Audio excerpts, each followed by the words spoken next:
Brought to you by PrayLatin.com, makers of prayer cards featuring complete English phonetic renderings of Latin pronunciations. You know, I've seen some weird defenses of Fiducia Supplicans, but today's, the one I'm bringing you now, really takes the cake, because this is a really dumb defense you're about to hear. We've seen some people say that the blessings in question offered by that evil document offers blessings not for the union, but for the persons of the couple.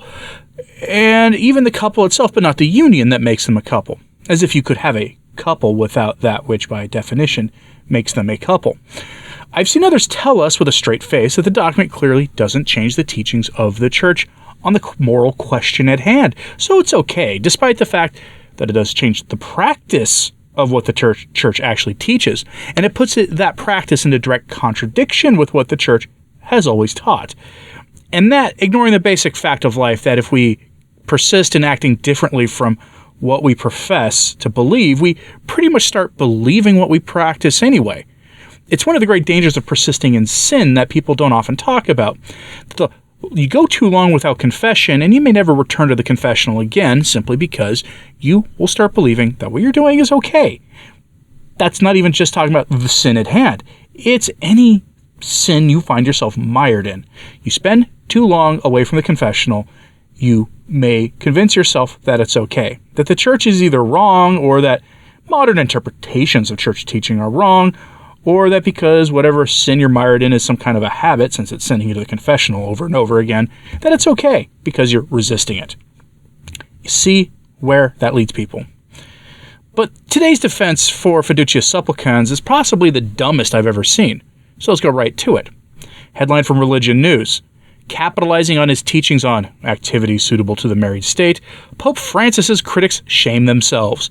Jesus didn't spend his time obsessing over people's parts of their lives that are in question here.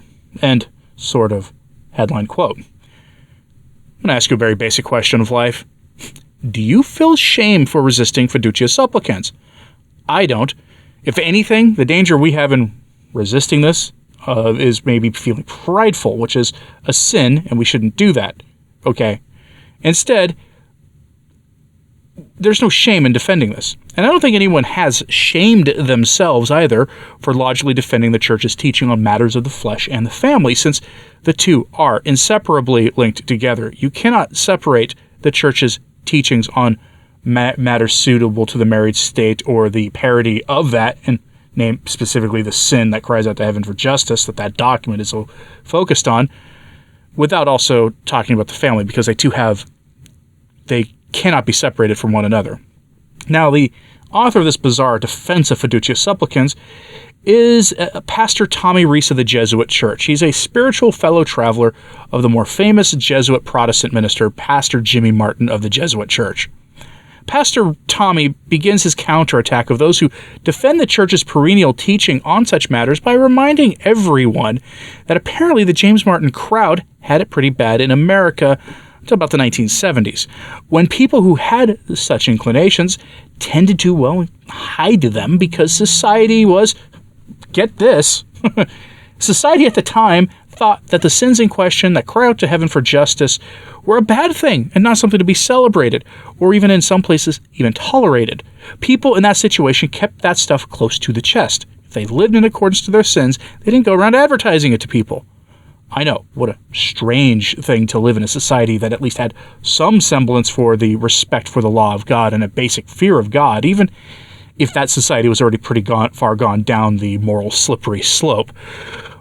By comparison to today, though, the society that he is sort of dismissing from his childhood looks pretty good by comparison to where we are today. But Pastor Reese thinks it's all shameful and reminds us that many American bishops today grew up in that society and still have those values.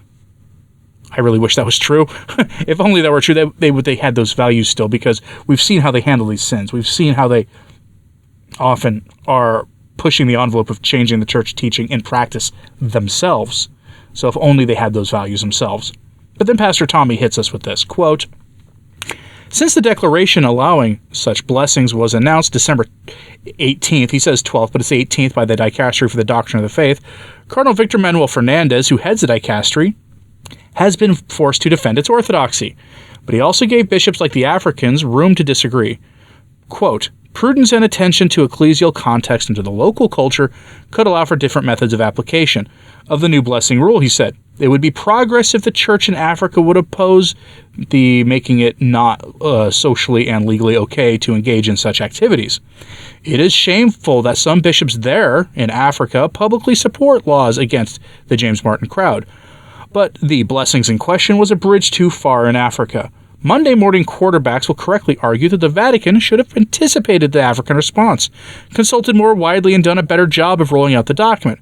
Perhaps it would have been better to have issued it as a letter to the church in Germany, where blessings are already occurring with the approval of local bishops, rather than as a declaration to the whole church. But criticism of the new declaration, which is titled Fiducia Supplicans, is hardly limited to Africa.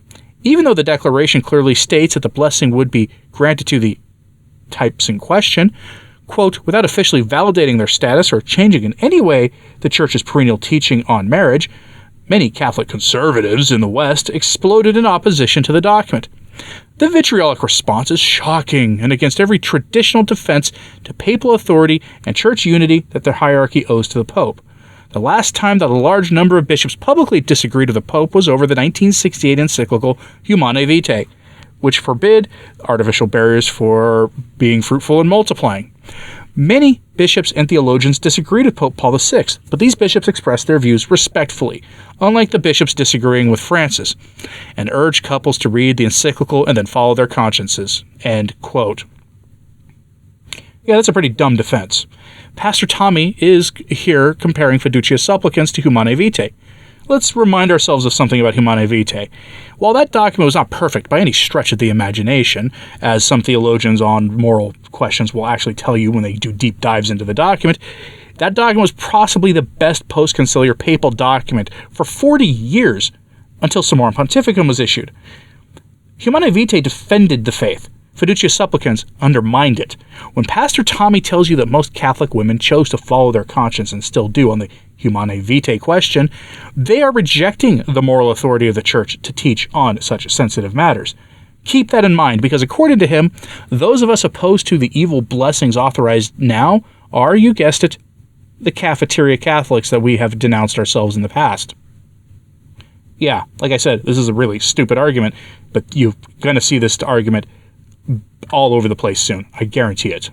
Back to the article. Quote, most American couples follow their conscience rather than the Pope. Today, very few American Catholic women completely abstain from the use of those prohibited in Humanae Vitae during their fertile years. These liberal Catholics were called cafeteria Catholics by their critics because they picked and chose which papal teachings they would follow. Nowadays, conservatives who prided themselves on their loyalties to Pope John Paul II and Benedict XVI and castigated progressives when they disagreed with the popes have become cafeteria Catholics, only worse. Not only do they pick and choose which of Francis's teachings to support, they criticize him loudly and disrespectfully. There's no indication that Jesus was as obsessed with this part of people's lives as modern Christians seem to be. Some theologians blame this on St. Augustine, whose issues of the flesh influenced his theology. Others point to the influence of the Stoics on Christian moral theology. Still others blame the fact that the church is run by a celibate clergy. It should be remembered, however, that the church's teaching on matters of the flesh outside of the married state protected women who suffered from exploitation. The children of such unions also suffered. The only thing that could restrain men was their fear of eternal condemnation. Still less did Jesus concern himself with the James Martin sin, preaching instead about God's love and compassion. Cared for the sick and the hungry and told us to do the same. End quote. The audacity of that man, seriously. Now, Pastor Tommy goes on to imply that clerical celibacy is the problem and that the church should be focused on the care for our common home, as Francis calls it, and other issues outlined in Laudato Si, and even claims that because Jesus didn't talk explicitly about the James Martin sin, that he didn't really care about it, and that he wasn't concerned with that sin, and with those who live in accordance to that sin. Like I said, it's a stupid argument, but the only thing he left out was throwing St. Paul under the bus, because St. Paul is the one who, in the New Testament, rather explicitly rejects that sin.